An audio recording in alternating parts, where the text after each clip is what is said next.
الحمد لله رب العالمين.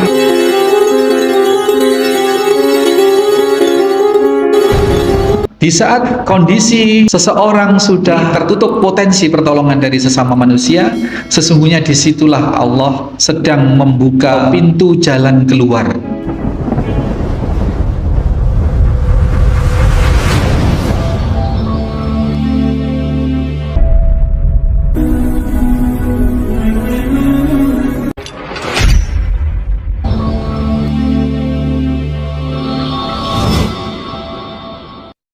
Bismillahirrahmanirrahim. Assalamualaikum warahmatullahi wabarakatuh.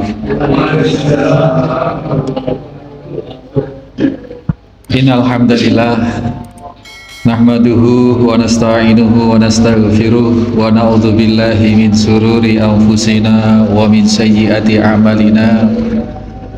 May yahdihillahu fala mudhillalah wa may yudlil fala hadiyalah.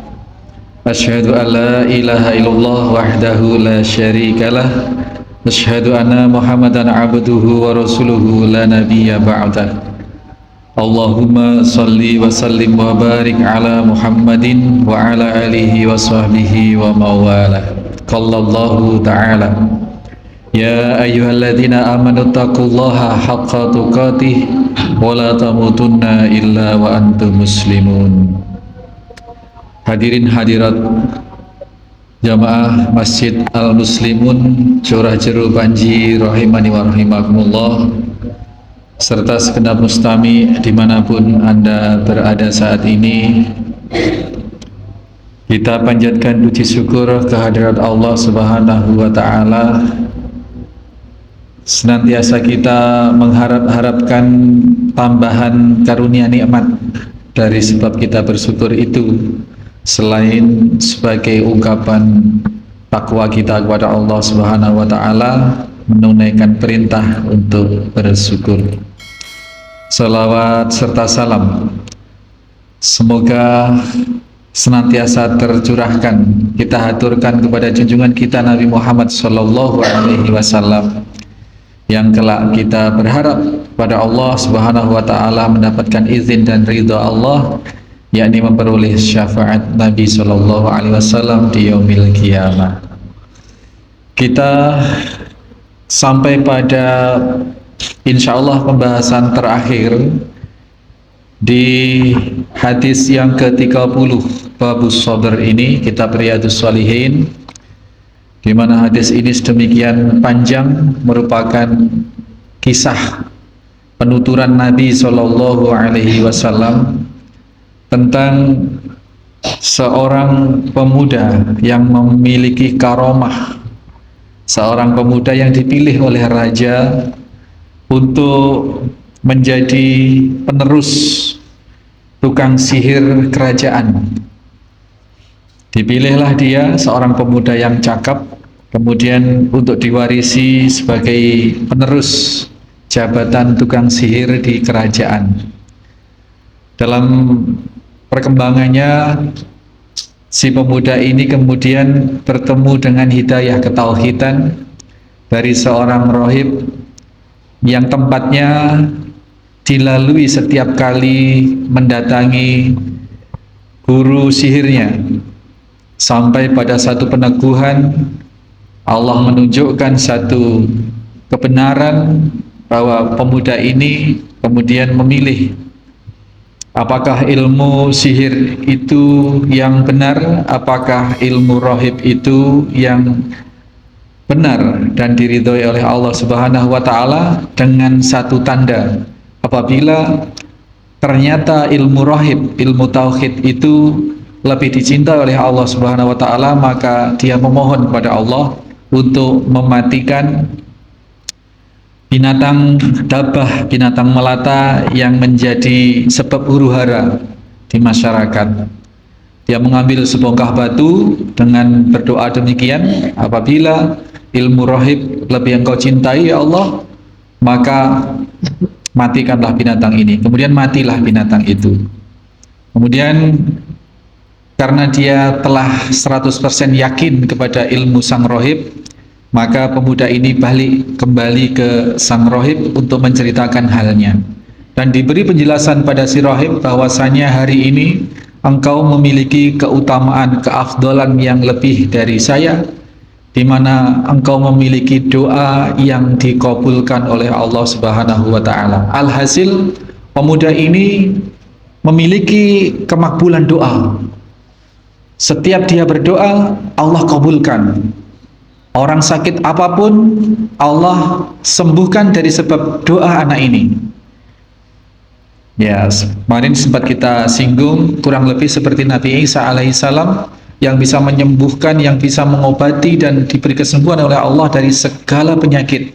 Bahkan Nabi Isa alaihissalam bisa menghidupkan orang mati atas izin Allah. Namun bedanya Nabi Isa alaihissalam dengan metode diusap. Orang kusta, orang lepra itu diusap sembuh. Orang buta dari awal, dari lahir diusap sembuh. Orang mati diusap sembuh, jadi hidup. Nah, pemuda ini tidak ada riwayat dia menghidupkan orang mati, tetapi dinyatakan dia bisa mengobati dan oleh Allah diijabah doanya, sembuh semua penyakit. Sampai-sampai kemasyhuran pemuda ini didengar oleh pejabat kerajaan, teman duduk raja yang buta sejak lahir.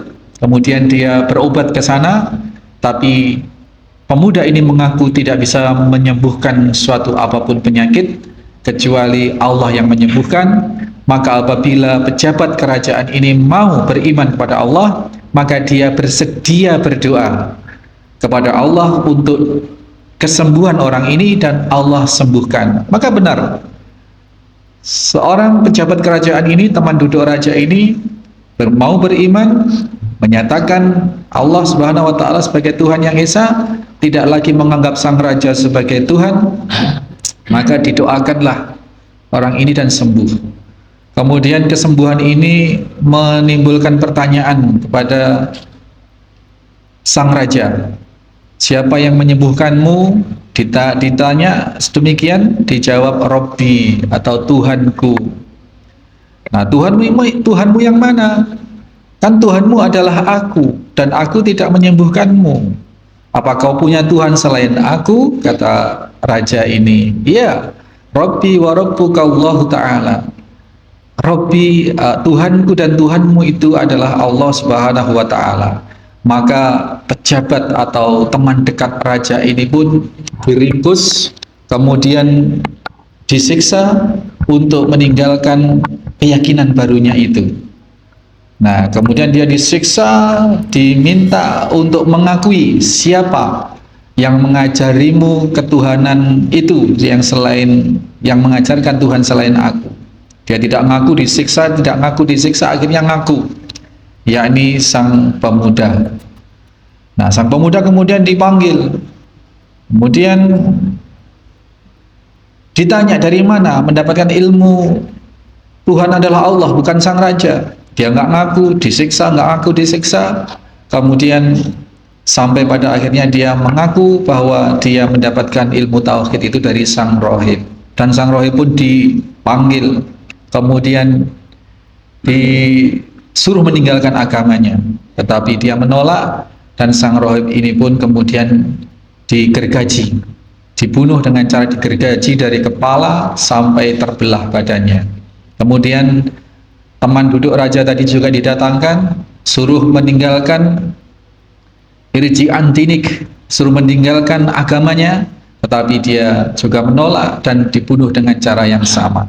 Sampai akhirnya pemuda ini pun didatangkan, dihadirkan, diancam untuk dibunuh, untuk meninggalkan agamanya itu, tapi dia menolak. Tapi cara membunuhnya ini agak berbeda. Kalau yang dua orang sebelumnya itu dengan cara digergaji sampai terbelah badannya, gitu ya, naudzubillah, kayak apa itu rasanya.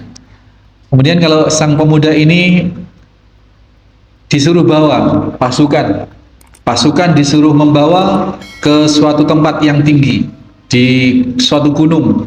Gunung itu sudah dipilih, tentunya gunung yang paling mengerikan, yang jurang-jurangnya berisi batu-batu yang tajam-tajam. bawa pemuda ini ke atas gunung itu. Kalau sampai di atas gunung, tawarkan. Kalau dia mau keluar dari agamanya, kembali mengakui saya sebagai Tuhan, kurang lebih begitu kata raja, maka bebaskanlah dia. Tapi kalau tidak, lempar dia. Lalu dituruti perintah raja ini. Pemuda ini kemudian dibawa ke atas gunung yang dimaksud, kemudian ditawarkan dan ternyata menolak. Ternyata menolak, maka di saat siap-siap akan dilemparkan, pemuda ini berdoa kepada Allah Subhanahu wa taala, "Ya Allah, selamatkanlah aku dengan kehendak-Mu, bima syi'ta. Allahumma kfinihim bima syi'ta." Ya Allah, hindarkanlah aku dari kejahatan mereka dengan cara yang Kau kehendaki. Maka seketika gunung itu terjadi gempa yang luar biasa, mengguncangkan seluruh yang ada di atasnya, termasuk para pasukan atau para penjaga yang membawa pemuda tadi itu terlempar ke jurang dan mati. Maka pemuda ini balik pulang, kembali ke raja. Jadi pemuda ini tidak melarikan diri. Pemuda ini karena dia berniat berdakwah, mendakwahkan tauhid itu kepada sang raja, pemuda ini balik kepada sang raja.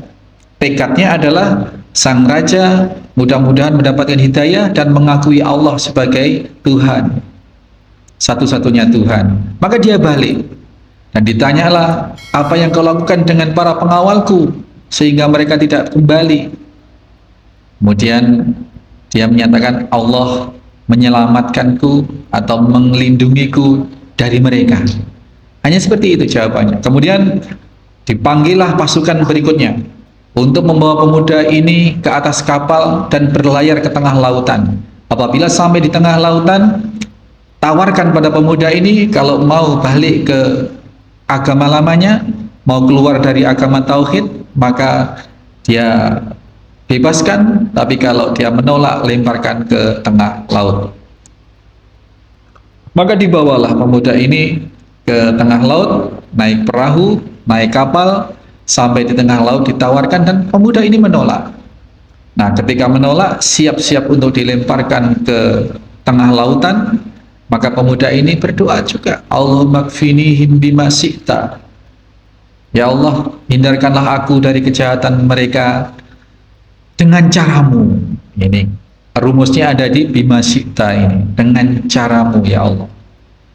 Maka kapal seketika oleng, kapal seketika ombak seketika besar, kapal oleng dan tenggelam. Kemudian orang-orang ini tercebur ke laut, tenggelam, dan qadarullah anak ini selamat sampai di daratan dengan cara Allah.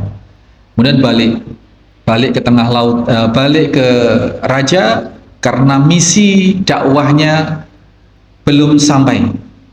Maka dengan misi dakwah inilah sang pemuda kembali ke raja dengan menyatakan bahwasanya faqala lil malik, ini sampai sini kemarin ya, innaka lasta biqatili, sesungguhnya engkau tidak akan pernah bisa membunuhku wahai raja, hatta taf'ala ma amuruka bih, hingga engkau menuruti apa yang menjadi perintahku kepadamu. Begitu. Kemudian saking raja ini inginnya membunuh anak ini ya, agar nafsunya berkuasa ini terpenuhi, terlampiaskan ya, harga dirinya yang sudah dikalahkan beberapa kali tadi itu, dia maksa. Kemudian dia bertanya, mahua, apa perintahmu itu ya, untuk bisa membunuhmu? Qala, kemudian pemuda ini mengatakan sesuatu. Sampai sini kita ambil faedah dulu bahwasanya ketika seseorang sudah terpentok oleh satu keadaan di mana tidak ada lagi manusia yang bisa membantu, pemuda ini sudah dirantai, sudah diikat, sudah dibawa ke atas gunung, dan kali berikutnya pemuda ini sudah diikat, dirantai, dibawa ke atas kapal dengan penjagaan yang super ketat di atas gunung yang tidak ada siapapun kecuali para penjaga ini. Di atas kapal juga tidak ada siapapun kecuali siapapun manusia kecuali para penjaga ini. Alhasil pemuda ini berada dalam situasi yang sudah tidak ada kemungkinan, tidak ada peluang tertolong oleh manusia. Di saat kondisi seseorang sudah tertutup potensi pertolongan dari sesama manusia, sesungguhnya disitulah Allah sedang membuka pintu pengkabulan atau pintu jalan keluar.